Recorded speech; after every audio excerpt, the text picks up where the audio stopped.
Hi everyone, this is Joy for Honeybee Stamps. Today I created a simple and stunning card doing some ink blending and heat embossing on the Quatrefoil cover plate, top, base, and die. So here are the two dies. This is the base die, and then this is the top die. The base has some piercings in it, as you can see right here, and then the top die is the die cut that cuts out all of the other little center pieces, and you lay them on top and you've got some great dimension. I'm putting aside the top die because I want to do some ink blending on the base panel. I'm using Distress Oxide ink in Bundled Sage, Speckled Egg, and Stormy Sky.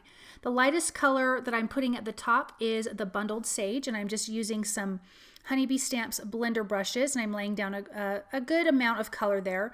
And when I come in with the Speckled Egg, I do want to overlap between the two colors, Bundled Sage and Speckled Egg, because you want to get another color essentially.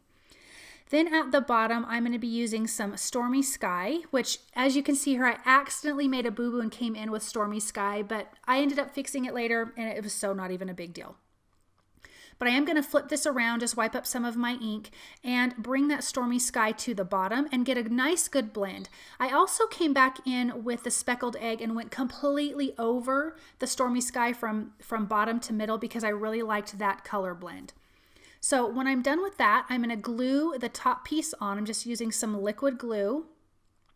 I went around all the edges. You also could add a few little dots to the center pieces to really get that nice and adhered. And I'm going to put that aside once this is adhered together, and look at how pretty that looks with that white frame on top. So now that that's done, I'm going to do some stamping of some images from the old Rugged Cross Stamp and Die. I'm stamping the sentiment.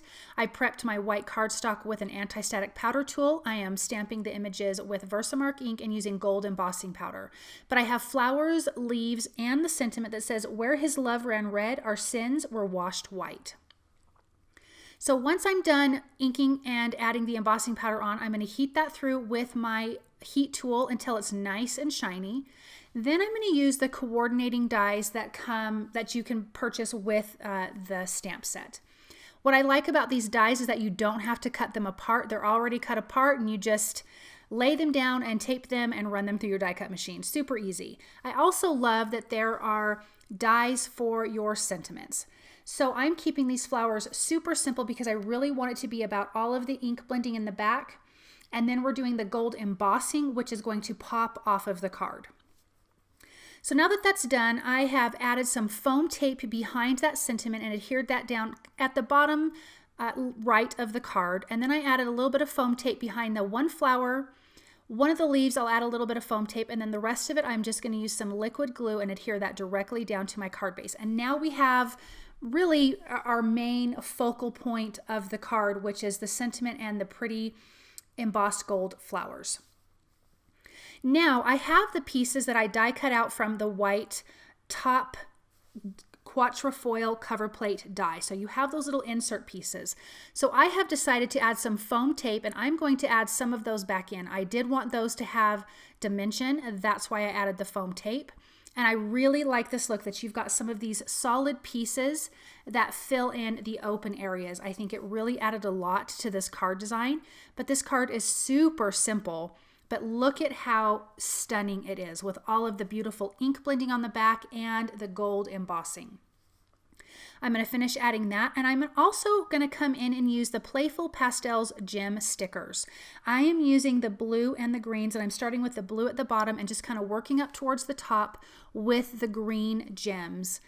And this card looks like it took a long time, but as you can see, it was super fast, super simple, but so beautiful, so stunning. So now that that's done, I'm going to attach that, well, one more, and then I'm going to attach that to a white A2 size card base. And then this card is completely done. You've got beautiful ink blending in the back. You've got dimension with those center pieces from the die. And then the beautiful gold embossing. You could also do a silver embossing, and that would be just as beautiful. But isn't that a stunning card? Thank you guys so very much for stopping by and watching. I hope that you enjoyed this project and have a wonderful day.